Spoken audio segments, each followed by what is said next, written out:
to have you connect with us, call in, ask questions, chat anytime.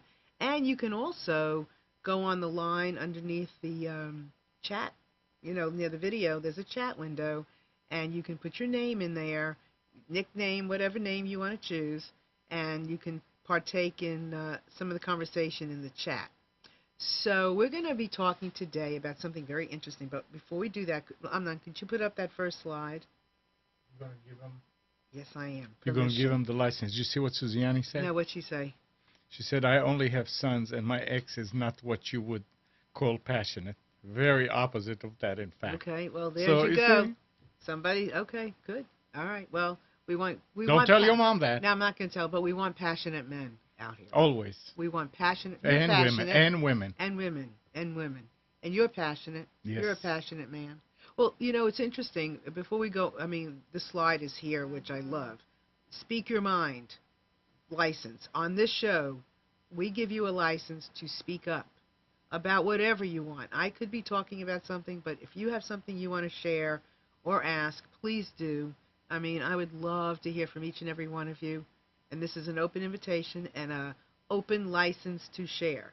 So this license entitles you, our watchers, listeners, commenters, friends, family, guests, traveling by the channel, whoever you are, to say what you think without fear of judgment. There is no judgment here. There's only learning.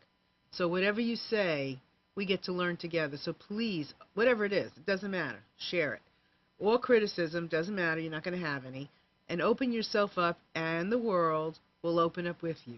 So the more we share this license to open up, the more the world will feel freer to share what's on their mind and in their hearts. And that's what we're looking for. Well, we're looking to break free and to feel comfortable in sharing and being in our own body, in our own skin, in our own minds, in our own hearts, and have whatever we want come through our mouth, because we know that when we come from our hearts, in our own body, in our own mind, and we've got this great freedom, that we know we will share the best things that there are to share, and we will not hurt anyone.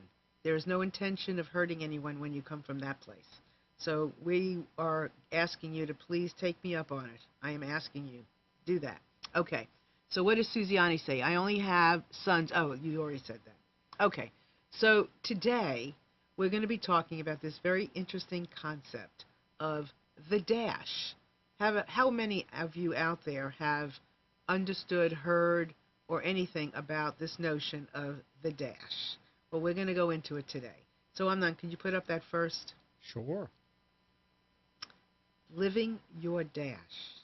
Okay, so sounds spooky, right? It's on this tombstone, on this grave. Okay, would you go to the next one? Yeah, okay, did you explain what the dash is? I'm going to. Oh. Go to the next one. Thank you very much. Okay, you ready? It's on your tombstone. You've got your birth date. You've got the day that you're deceased, and you got that little dash in the middle. That's your life right there. That's everything from the time you were born to the time you die. How are you going to live your dash? And today's show is going to be focusing on the dash. How are we going to live that space of life that we call on your tombstone the dash? That's not there. It's invisible, and only you know how you lived it. So what's your question? You have a question. How did somebody come up with that? How do you think about the dash? It's like saying your life, right? Right. How did the author think about, it's what kind of a mind is there that you look at that and you say, yep, I'm going to call it the dash because that's between life and death. Well, it is a dash. It's between the two dates. Well, it's so interesting you would ask that question, because that's a really good question when we're talking about the dash. And part of the dash is, not part of it, it is about listening. And it's hearing those ahas. It's hearing the guidance that's out here all the time. And the guidance comes through other people, it comes through books, it comes through shows like this, it comes through a parent, it comes through a father, a son, it comes through a best friend, it comes through symbols, it comes through the radio, the TV, it just comes.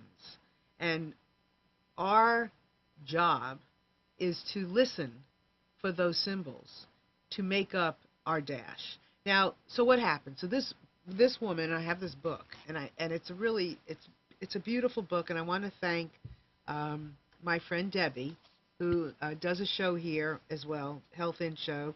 I want to thank her for bringing this book to me last week because, I do these shows. Some of our shows are, pre-scheduled.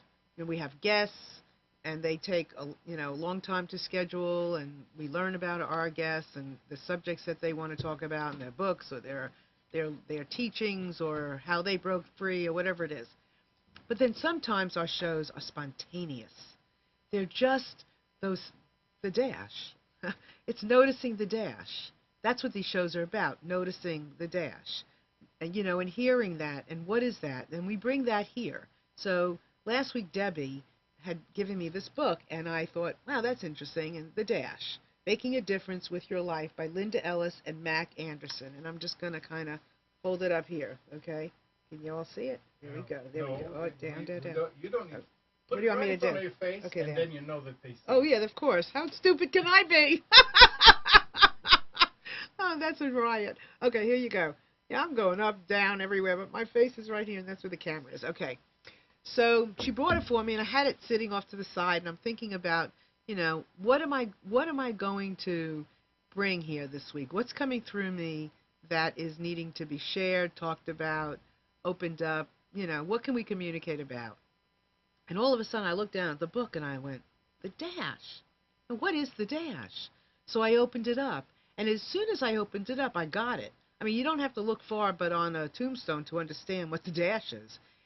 And I thought, wow, this is a really interesting conversation about, and like Amnon said, how do you think about some things like that? That makes up part of your life. That is what creates that bodacious dash. That creates the space. And how do you do that? I mean, you stand somewhere and you get a message, and you go, wow. Or you're curious about something, and you take a look and you go, huh, what does that mean? Or how can I blank? Or what does this mean to me? Or who's talking to me? And you take a look at all those things and you go, that's part of how you've lived your life. And that's the adventure of how we live. And let's see, I want to see if anybody's saying anything on here. Oh, Suziani said, I've heard about the book from many places, and I'd like it because it is not just how long you live, but how you live the time you're here and the time you have. And that's a great statement, Suziani, because that's very true. It doesn't give a date. It's just a dash. And it's just what did you do and how you lived, and it really doesn't matter. I mean, in the scheme of things, I guess. Of course, I want a long life, and I'm sure everybody out there wants a long life, but the point is, it's the quality of the life, not the quantity of the life. And so it's a really interesting perspective on what do you put into that dash, what's included, and how do you want to look upon your dash. So let's go to, and I want to say, come on, call in 919-518-9773 or computers 2K voice on Skype. Or I'd love to see some people signing into our chat and partaking in there. There's Chris, there's Suziani, you're not there, and we'd love to have you there. So come on, join us in there, and let's hear from you because you have something on your mind that's important to share. So can you go to the next slide? So what matters is how we love, live, and how we spend our dash. So for those of you that are listening and watching and you're wondering, my dash isn't going so well, or I'm not happy with my dash, I'm not happy with the content of my life right now. Well, that's okay, because what you've learned about what you don't like is all part of the dash. That's learning. That's creating. If you don't like something or you are not comfortable, that's good that you've noticed. Better that you should notice and don't like it than be numb and not know anything. But if you're uncomfortable with something, that's okay. That's perfectly great, because then there's movement to be moved. And if you're happy with your life and you love how it's going, then that's great. Then you get to share that with the world, and you get to tell the world, you know what, I like the way my life is. I'm happy with it, and being authentic with where you're coming from. Because a lot of people will share that they're really happy with how things are going when they're really not. And, and they're just doing it from their ego so that they don't have to tell anybody how it really feels to them. And the other thing is to be really grateful and satisfied with what you've already accomplished, what you maybe are dreaming of accomplishing. That's extraordinary. That's extraordinary. Because with gratitude, the dash only gets thicker and thicker, and it's capitalized, and it's underlined, and it's bolded, and it's all of those things, okay? So it's how you live, it's how you love, it's how you explore. It's not just what you accumulate. Let's not make it about maybe what we accumulate. It's how we've gone through it. It's who did you touch in your life? Who touched you? And how did that touch occur? And what did you do with the touch? How did you reciprocate the touch? Okay? Questions? What are you laughing about? I'm just saying, next time I'm going to try and see what kind of looks I get when I raise my glass and say, to Dash. To my Dash. No, that's not what you say. You no, say I L'chaim. L'chaim. So oh, yeah, to life. Oh, yeah, to life. Okay, yeah, I got it. Okay. To Dash. To L'chaim. Everybody's like, going to look and say, who's Dash? Yeah. Well, that's good. So that's great. So you get people to talk. I mean, how are we going to talk about these things? Well, I mean, this is not to be like, to feel bad. This is to feel inspired, to feel good. What's on there? Anything interesting on there going on? Well, I mean, what are some things that you appreciate about your dash? I love seeing my kids. Oh, somebody said, Chris says, I love seeing my kids smile. Yeah, that's good. I mean, that's a good part. That's when you die, what is it you want people to know about you? If they did know that I loved my kids smile. Now, if that's all they knew about you, would your dash be worth it? Would that dash be... I'm thinking how small that dash is. Look at the date in front of it. Look at the date after it. Mm-hmm. It's pretty long. Mm-hmm. Look at the dash. Mm-hmm. And that's the longest. But what's the most important? It's just like the heart. The heart is quiet. True. It's not in your face like the head might be, right? Our ego is going to be out and about. It's going to be, screaming at you. It's going to be... Look at my dash. Look how I'm living. The heart's going to say, nothing. Nothing, really. Nothing. And so when you experience your dash, or somebody else says something about your dash, is it enough for them to say, she loved her children, or he loved his children? Absolutely. Absolutely. If that's all somebody can say about you, isn't that a life worth living? Sure. So, cool. All right, let's go to the next slide. Okay, so this woman who wrote the book, Linda Ellis, wrote a beautiful poem. And so I've got the poem on the PowerPoint on different slides, and we're going to talk about some of the things that she wrote in her poem. So here you go. So the first paragraph, and I broke it down into paragraphs, or I think that's what you call them, but I don't know about that. Not poem, but I'm going to say paragraphs because I don't know any better. So I read... Pieces, okay. I read of a man who stood to speak at the funeral of a friend. He referred to the dates on the tombstone from the beginning to the end. Okay, next. He noted that first came the date of birth and spoke the following date with tears. But he said what mattered most of all was the dash between those years.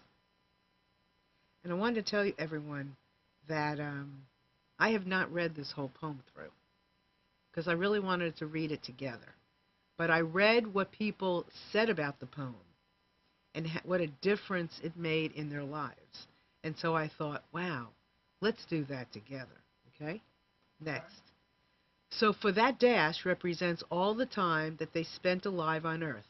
And now only those who love them know what that little line is worth. For it matters not how much we own, the cars, the house, the cash. What matters is how we live and love and how we spend our dash. So think about this long and hard. Are there things you'd like to change? For you never know how much time is left that can still be rearranged. So at this moment, well, I'm going to go back to that one, okay? I want to read the whole thing and then go back to that one. If we could just slow down enough to consider what's true and real and always try to understand the way other people feel. And be less quick to anger and show appreciation more and love the people in our lives like we've never loved before. If we treat each other with respect and more often wear a smile, remembering that this is special dash might only last a while. Excuse me, it's giving me the chills. Yep. So when your eulogy is being read, with your life's actions to rehash, would you be proud of the things they say about how you spent your dash? Okay, that's it for now. Okay, hold that. So this gave me the chills. You want a jacket? No, but it did give me the chills, really. I want to go back to the one about rearrange. I love that. Where is that? About rearranging your life. So, like right now, when you think about the dash, and you think about what we're talking about, you could, like, crash, or you could dash. You can crash, or you can dash. You can crash. You can feel awful. You can think to yourself, oh, my God, I haven't accomplished anything. Or you can rearrange things. And you can take a look and go, what is it? What is it? And it can be the smallest things. It's the smile. Wow, she had the greatest smile. Or he had the greatest smile. And they shared it with people. Or they volunteered a little bit. Or they volunteered a lot. Or they volunteered. You know, isn't it interesting? You know, I just had a thought. You know, sometimes when I go to a funeral, there's so much about a person that I find out in a eulogy that I did not know before the funeral. And I often think to myself, wouldn't it have been wonderful to have known that about someone before they died? That's if you believe everything. Well, I do. I mean, call me gullible. But no, I do. When they tell you those things, I believe them. I believe those stories of connection and how somebody made a difference in somebody's life. Don't you? I mean, what do you think? So, think about that. I mean, some of us may not have anybody reading a eulogy. So it's like this person inside of you. Somebody else reading the eulogy, okay, maybe. But in some cases, maybe nobody reads your eulogy. But you know how you spent your life. And at any point in time, you can rearrange it. So what would you do right now for those of you and all of us, or everybody out here, are listening to this, and we're thinking about this out loud. I never plan.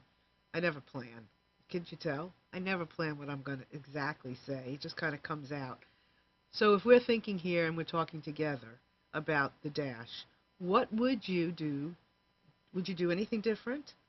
Is there something you want to add to how you live your life every day? What would that be? So let's see. What are they saying on the chat?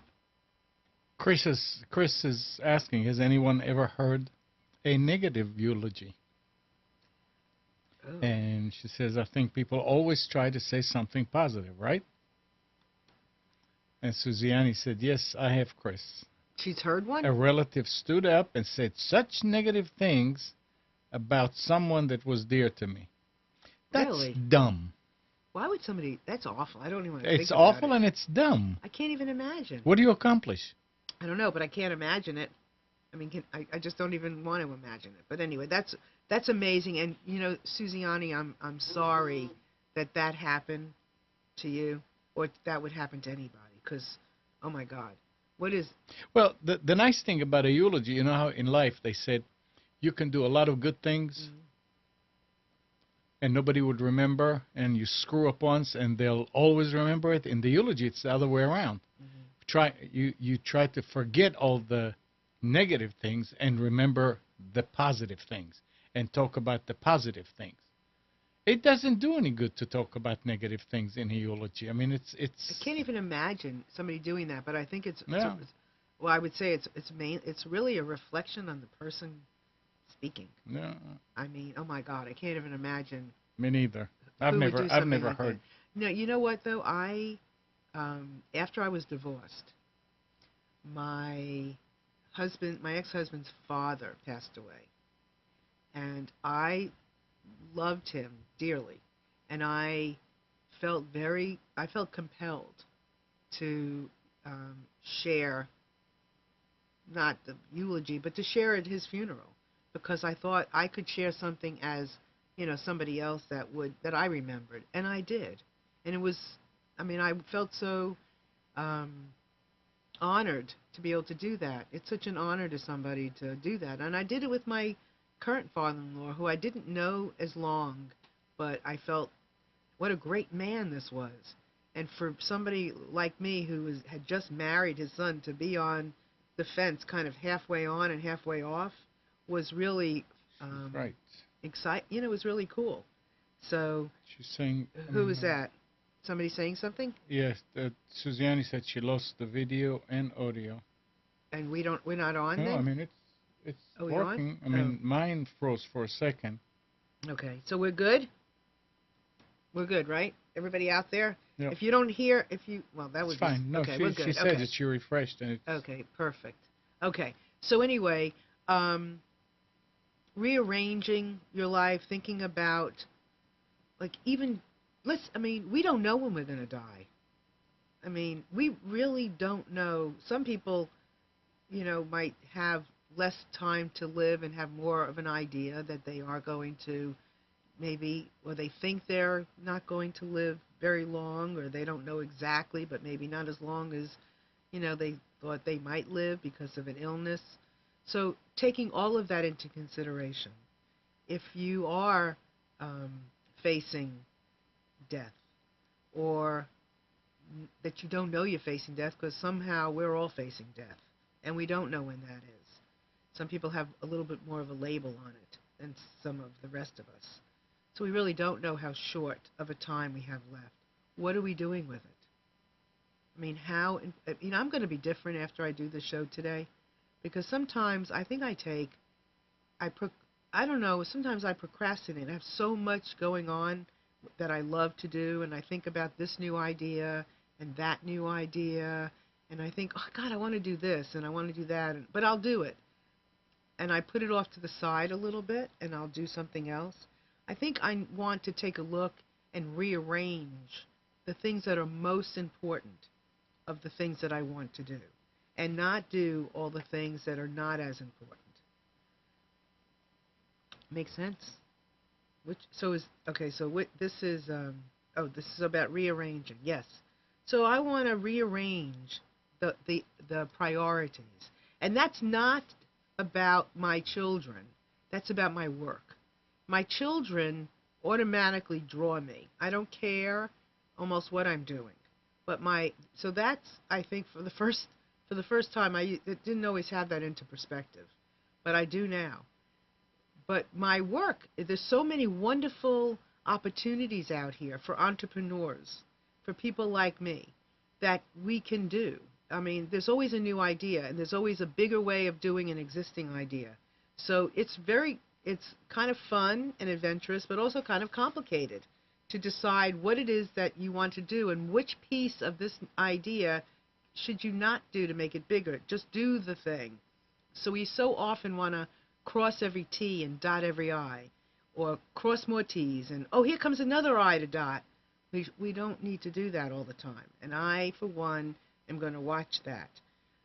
And I hope you all do too. And for those of you that may work for companies, this is an important notion, this idea of the dash, because maybe you're working for companies that you don't like. Maybe it's time to think about coming out of your comfort zone and doing something different. Or maybe you need to stay where you are and do something in addition to being in your job because it really matters and you're not happy. Or maybe you're not happy, but you could be happy. And you've chosen unhappy when you could choose happy. Or you can choose gratitude, which is definitely a path and journey, a road to being happy. And Chris has a question. Yeah? What's the question? She says, so let's say you're in a place where it's time to rearrange a relationship that you have with someone very close to you, a family member. There is conflict. What advice do you have, Marilyn? Let me look at it again. So a place where it's time to rearrange a relationship that you have with someone someone very close to you, a family, there is a conflict. What advice do you have? Well, first of all, I say never give up. For the most part. It doesn't mean stay in the room with someone. It means sometimes loving somebody from a distance. But I always say never give up. And I'm a believer I'm a constant believer in things changing and things shifting and hope. I always believe that. I believe in miracles all the time. I believe that you may not have anything to do with somebody's conflict, but you don't know what side of the bed they'll wake up on the next day, or what will happen to them in a year from now that will shed some light on something where they will shift and change. And I say always have your arms open and ready to take somebody back in. I just believe that. So I say never give up. I don't think that you necessarily, if you're in a relationship with someone and it's going bad, you have to take abuse. I don't think that. Never do I think somebody should take abuse. Is it a relationship that you want? Is it a mother? Is it a father? Is it a child? Who is it? If you're in an abusive relationship with, if you're a woman in an abusive relationship with a man, or you're a man in an abusive relationship with a woman, I'd get out immediately. And there's no reason to necessarily want to fix those relationships. Sometimes you can fix them better from a distance. Are you getting help? Are you going to a third party to sit and air out your differences, air out what can be done? Ask for help. That is really important. And I think most relationships can heal. Most people want to be, and if you've listened to me before, you've heard me say, most people want to be loved, hugged, and rubbed. And there's something in their way of connecting, of really communicating, of feeling worthy of being in a relationship. So sometimes you got to get away from somebody to fix it, or to help it. In some cases, if it's really violent, you can't stay there. You got to get out. And if somebody is sick and they're not listening, you got to get out. But when there is relationships where there is some light or a lot of light, then I say never give up. There are a lot of people in this world who, let's say parents, whose children for some reason won't talk to them. They don't know, or they think they don't know, or they are not consciously knowing why that happened.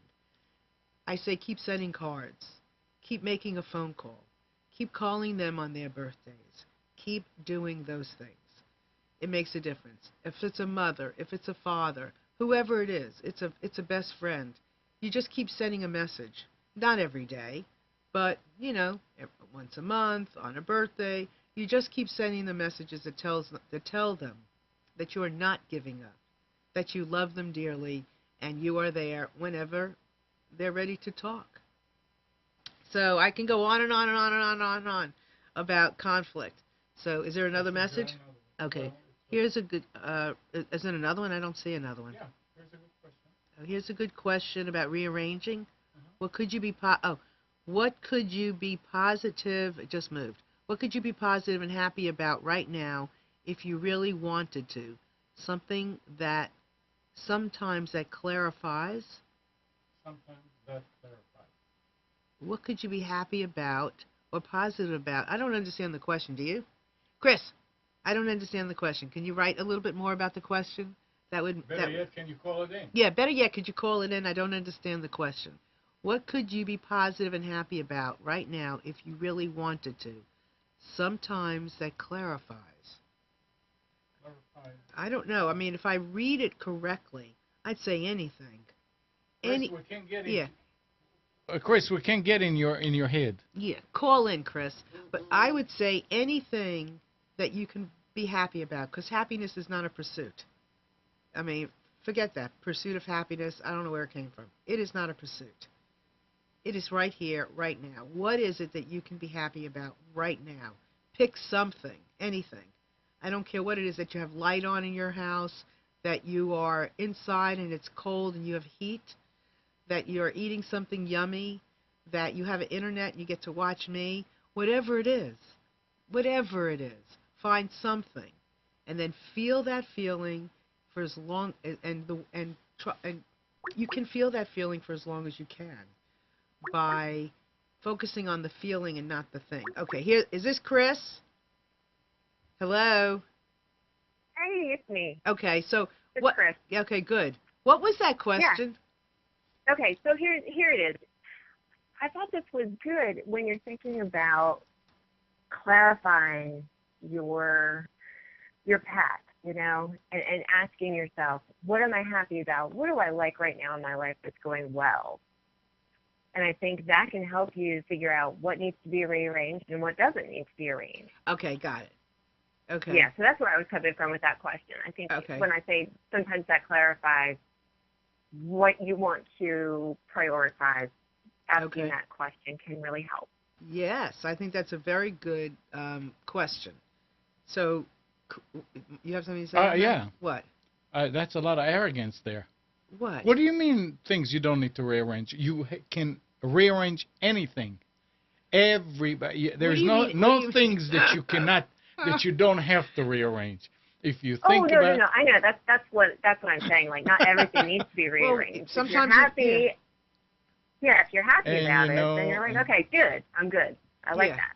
Yeah. So you're talking about the things that you're not comfortable with. Exactly. Right. Yeah. And then you'd also spin that question and say, okay, what's not working well? What don't I like? What makes me miserable? Blah blah. Right. And then you would go and really think and hone on those issues. Right. Yeah. I think that's important because sometimes we don't want to admit to ourselves, first of all, that some things may not be working. And sometimes we don't even realize we have choices. And we're comfortable. We don't like it, but it's the unknown is too scary. Right. It's better than the unknown. It's better, right, exactly. And honestly, staying inside the box is scarier than getting outside the box. Can you imagine what you're missing by not being outside the box, right? I know. So I want to, there's another. Some people being in the box is better. Yes. So I want to welcome Heidi in the chat. Hi, Heidi. Did you see Heidi in the chat? Hi, Heidi. Yeah. Okay. I'd love to hear from Heidi. And I'm wondering if that's Heidi from my Skywire show. If it is Heidi, I'd love to know that, if that's you. So that's a good question, Chris. That was good. Yeah, is that you, Heidi? It is. She says, hi, yes. Yes. Hi, Heidi. Hi. Heidi is lives in Italy, right? I think you live in Italy. And remind me, I think Italy. And Heidi was from Switzerland. Oh my God, you're rare today. I think I'm going to rearrange. I'm not. I better Let's, get off. oh no, let's rearrange it. No, that was a good question. Thank you. And I have a request for you. If you could talk a little bit about, you and I have talked about conflict quite a lot in reference to the books and the work that you're doing around that issue. Right. And one of the things that I thought was really compelling is, how do you approach conflict in the first place? Do you come at it from, arms swinging, or do you come at it from a very different place? So I was wondering, if we had a couple minutes, if you'd be willing to talk a little bit more the difference between when you approach conflict, if you're having to rearrange something in your life, or if you're having something come to a head that you've got to deal with, what's the best way to approach conflict? well, You suggested a certain way that questioning and curiosity can often get you off at a right. really, really good place.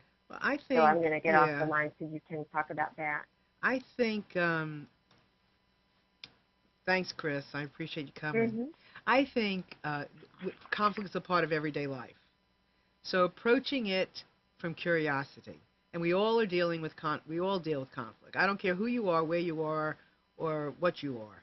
Everybody's going to deal with conflict in some way, shape, or form, somehow. And so to approach it with an open mind, an open heart, with curiosity, and the outlook of learning, because through conflict we can learn a lot about ourselves and other people. To approach it from your heart means that you're not in your ego, and it's not a power fight. It's not about winning. However, everybody wins in conflict when you approach it from your heart. It is the most important way to approach it, and to learn to come from a position of, what can I learn about this person that I'm in conflict with? What can I learn about this situation that I'm in conflict with? When I approach it openly and listen beyond the conflict to what is beyond, what's triggering it, what's being said, who is this person I'm dealing with, what is it that they really are interested in, what do they really want? And I could talk about conflict all day long, and I used to hate it. Honestly, I used to run away, and as a little girl, when I dealt with conflict, whether my parents were yelling at me or my brother was making me crazy, I would look at my hands. Seriously, I would lie in bed and I would look at my hands and I would think, I'm a little girl. Why are they yelling at me so much? Or why is this happening? Or why am I upset about this? Or, why is this going on? And I could never understand it. And then the other thing about conflict was, I didn't know how to handle, and I think a lot of people feel the same way, don't know how to handle their emotion inside the conflict. And so it scares us, because we've seen ourselves, we felt ourselves go off and get angry. And we zoom. And emotion, as some of you may know, travels faster than thought. So before you have an opportunity to know what's going on, your emotion is flying high. And you're just, you're full of drama and emotion and hurt and pain before you've had a chance to. It's frozen. You're not getting out. Do. Would you not sigh if you're in the middle of your show and you went rearrange? This happens. Oh, this never happens here, but it does happen on my Google show sometimes, with things happening before I even get started. So I don't know. I'm just getting used to it, I guess. So I could talk about conflict all the time, and that very often is what keeps us from living our dash. Is what is in our way, or who is in our way, And I think that approaching everything, every issue, as a learning experience, neutral, like it's not you, like you're the fly on the wall, even though you have tremendous emotion with something, is to get into your heart and to take a look at a situation not from your head, because it looks very, very different. So anyway, I have lots of things to share about this subject. And from time to time, like Chris brought it up, I would love to share it from time to time, and I'm happy to. So, let me know. And if you have any questions, and if you have a great story, not even a great story, but a really good story about conflict, you and somebody else, or something that you've dealt with, I would love to have it because I'm writing a series of books about conflict. Oh, I know. Let me back up a second. Before the video went off, I was telling you about how I disliked conflict, just intensely. I hated it. And I ran away from it all the time. And part of it was I didn't know how to handle my emotion. I didn't know how to speak for myself without the emotion. I spoke through anger and not clarity, not my heart. And so I didn't know how to handle it. But now that I've done quite a bit of work in this area and I understand it for what it is, for the most part, now I'm sure that there are situations that I don't know how to deal with, but for the most part, I do. And it has made my life a whole lot easier because honestly, I don't have to run away from conflict. I just have to know how I'm feeling, what somebody else is feeling to a degree, have to kind of understand and be curious because then I can ask the right questions to position the conflict so that I can deal with it. Okay, so with that, are you ready to go on with the next slide? Can you? Yeah. Okay, so let's go to, let's go to the one after rearrange? yeah. Okay, so if we could just slow down enough to consider what's true and real, and always try to understand the way other people feel. And we were just kind of talking about that. Slowing down in our life and not going through life like a rocket ship is really extraordinary for your life. And for those of you who are in some form of corporate America and you're Zooming, or you're in an entrepreneurial position like me, and you're Zooming. You're a solo entrepreneur and you're Zooming because you want to go to this networking thing and you want to go here and this piece of paper needs to be written and this article and this blog and all that. It can Zoom. Or if your life is just come to almost a dead halt and you are bored and you don't know what to do, there's still a slowness. There's still a calming down, even in those moments and in that life, to take a look and slow down and away from. It's like taking a time out is what it is from all of those other distractions, including yourself, and saying, okay, let me listen. Let me hear what message I've been avoiding. Have I heard something more than once? Has something been knocking on my door and I haven't paid attention to it? Because this is a time that you do. This is a time that you notice. This is how you begin to notice that you're standing at the grave of someone and you see this incredible thing, this dash, and you go, oh my God, this is an amazing thing. I want to talk about it. I'm going to write a poem. I'm going to write a book. I'm going to make millions and millions of dollars. Or, oh my God, look at this little child over there. Or look at this man. Or look at this woman. Or look at myself. Look what I could create. Look what I could help with. That's how you notice those things. Slow down. Okay? Is there anything on the chat that I'm not looking at? Let me see. Yes, stop and smell the roses. Absolutely. Thank you. And I want to hear from Heidi. I want to hear from Cindy on the chat. I'd love to hear some more from you. And if either of you would like to connect with us on Skype, if you have Skype and you want to call into the studio, you can at computers, that's plural, 2K voice, no spaces. I'd love to hear from you and hear what your thoughts are on what we're talking about the dash, which is, for those of you who are just tuning in, we're talking about the life, the space between your birth and your death that appears on your tombstone. So can you go back to the next slide? If we treat each other with respect and more often wear a smile, remembering that this special dash might only last a while because life is quick. It's a blip. It goes by really, really fast. And in that moment of a smile, you've lived your whole life. If that was all you got, that would have been enough. Okay, so the next one. So when your eulogy is being read, with your life's actions to rehash, would you be proud of the things they say about how you spent your life? So that's a really big question. Would you? All right, so the next slide. Shape your dash. Oh, that's the next one? Oh, which one? Oh. Shape your dash? You don't have the necklace that says shape your... Okay, look at it. Look. What's... Hello! You want my glasses? Okay, I'm going. You got 10 things going on, and I'm asking them, click, click. Shape your dash. Your dash, my friends, and my family, and my loved ones, and everybody that's listening to this show, your dash is your dash.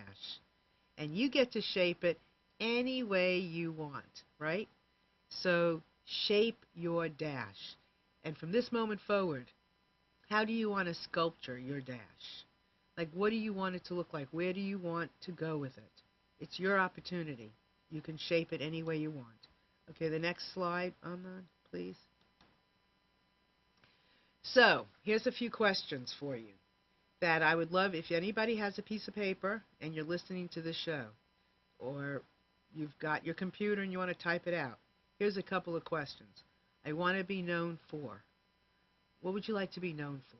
What would warm your heart that you are known for? So last week or 2 weeks ago, excuse me, I was a guest on another show on Google Plus, and my friend Elaine asked me to give her a 4 or 5 line bio, which is not that easy, but not that hard either, really. So I just did the most important things, and I was just getting ready to be done with it, and I thought, oh my God. The last line was, in some circles, I'm known as the listener. That's a really important thing for me. I love listening, and I think it's our pathway to life. So I wrote, in some circles, I'm known as the listener. And in other circles, I'm known as Grandma Mowlin, because that's what my grandson calls me, Grandma Mowlin. And every time he says it, I can hear him giggle, and I can feel his love. And for me, if I'm known as Grandma Mowlin for the rest of my life, I will have accomplished, with a smile and a chuckle and the feeling of love, of course, I will have lived my life to the absolute fullest. So for me, being known as Grandma Mowlin is primo primo. What do I want to know? What do you want to learn in your life? What would you like to accomplish? What do you want to learn? Is there something that you are yearning for, to experience? You know, when I was going through different stages of my life, I would go to Barnes & Noble, and I would sit there and I would just open up books about things. I don't care what it was, art, wine, whatever it is. Now I want to learn a little bit about tea. So what do you want to learn about? What would you like to experience? What's one word that describes you? What would, if you could just tell me one word that describes you, what would it be? If that's all it was. If somebody got up and your eulogy was one word, what would it be? Amnon, what's your one word? Got one? What would be one word that you would have for yourself? Do you have one?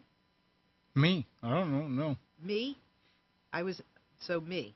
Okay, me. What's your one word? I haven't even thought about this. I'm telling you.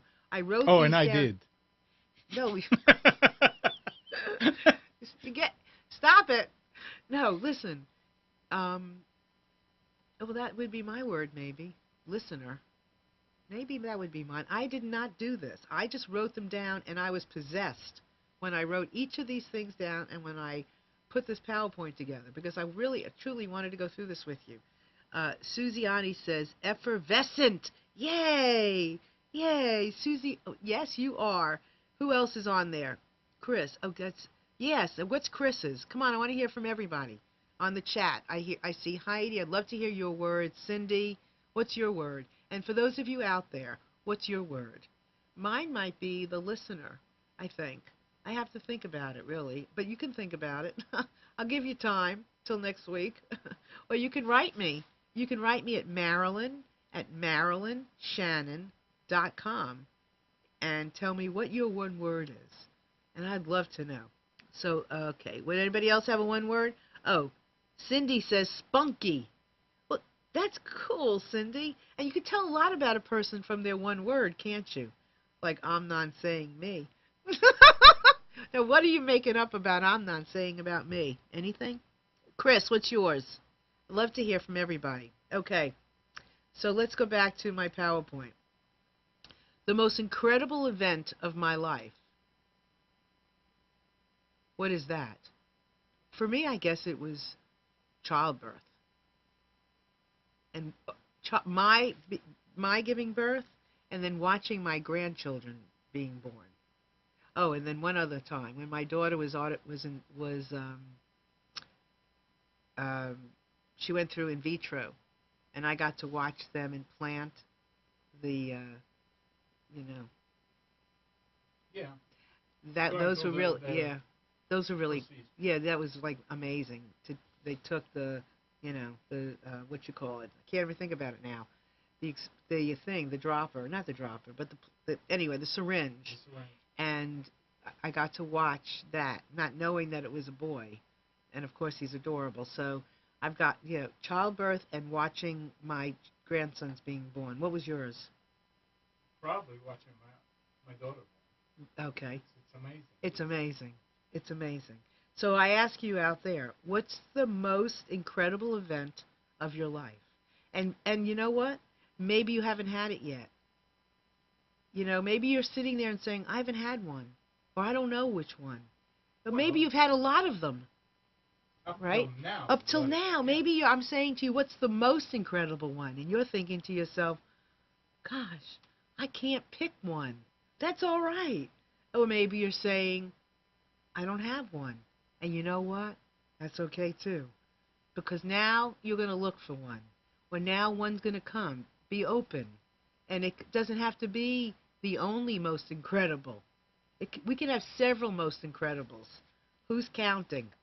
Not me. I hope I have many, many, many more incredible moments of my life. Many. So anything else out here? Oh, Susie, motherhood for Susiani, but not childbirth. Oh, that's really interesting. Motherhood. Huh. Motherhood. You know what? I think I'm going to steal that. See, that's what I love about doing these things, is that I come here and I have a thought about something, but you know what? I love the idea of motherhood. So that's pretty incredible, motherhood. Okay, I like that. All right. On with the next, let's see, last question is, the most amazing thing I've done is, I don't know. Maybe that's one I don't know yet, and I have to think about it. Done. Oh, done. Oh, not going to do. Right. Oh, thank you, Amnon.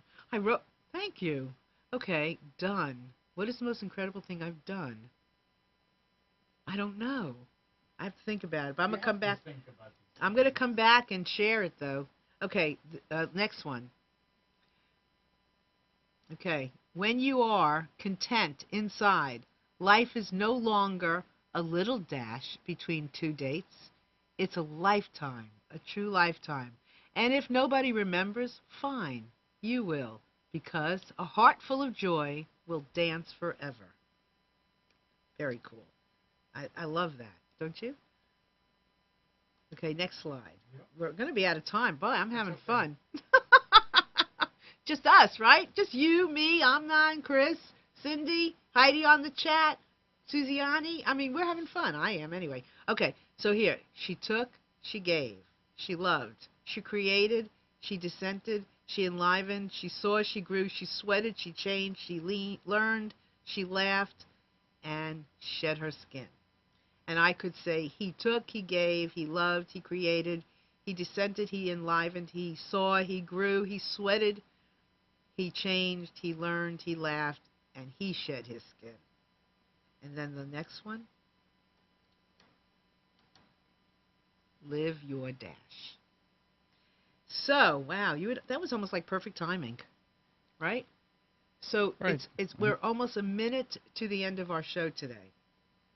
And I have enjoyed being here with you immensely. And I hope you have gotten something out of this as well. I don't know how you couldn't, but I hope you did, and I'm sure you did. And each and every week we will do something just like this, where we will come together and share. We'll have guests. We'll have just us. And I love it. So if any of you out there are interested in writing an article for my book, I would love to have you. Please write me at Marilyn@MarilynShannon.com. If any of you out there are interested in and have a great title or a great story and you want to come on our show, that would be wonderful too. We'd love to have you do that. You just need to let me know. Write me again at MarilynShannon.com. And if any of you out there are interested in the possibility of being a sponsor on our channel, we're doing amazingly great.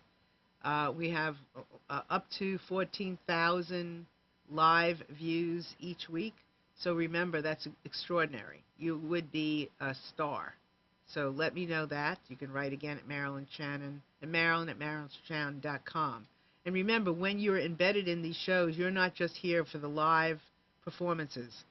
You are here for all the videos that are posted on YouTube and all the other stuff that goes with it. And there's a lot of other things. So let me know that. And with that, you have anything else to say? I'm none. Yeah, what do you call this thing that you put between two words when you want to insert something in there? So you put like a little V. Like, let's say that you have Marilyn and you forgot the Y, so somebody comes and put that thing in there. Is that like an editing thing? Yeah. I have no idea. I'm sure it has a name. Yeah, what about it? It's a carrot.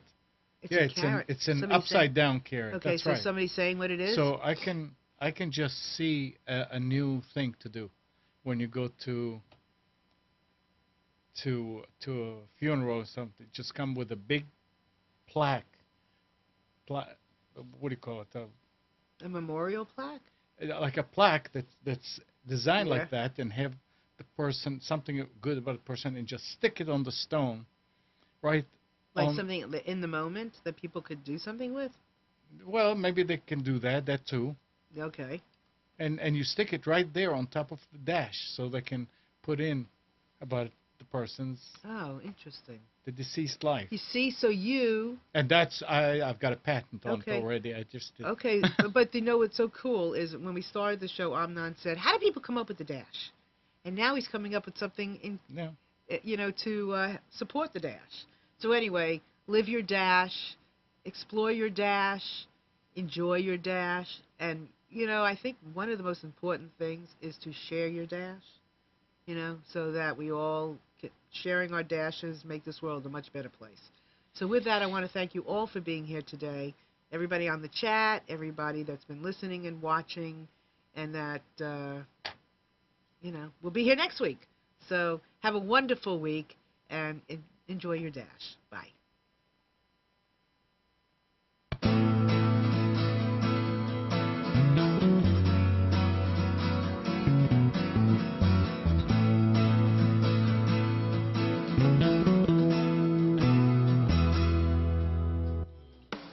You are tuned to the Nissan Communications Network.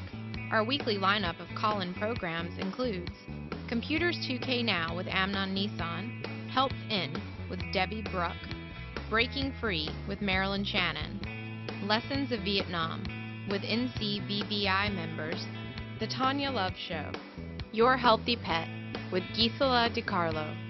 And if you tuned in too late, you can always watch each program in its entirety or download an MP3 audio file of it at www.nissancommunications.com. Sponsored by Atomus.com, makers of quality video recorders and converters for professionals, CarolinaApparel.com, and DeltaForce.net.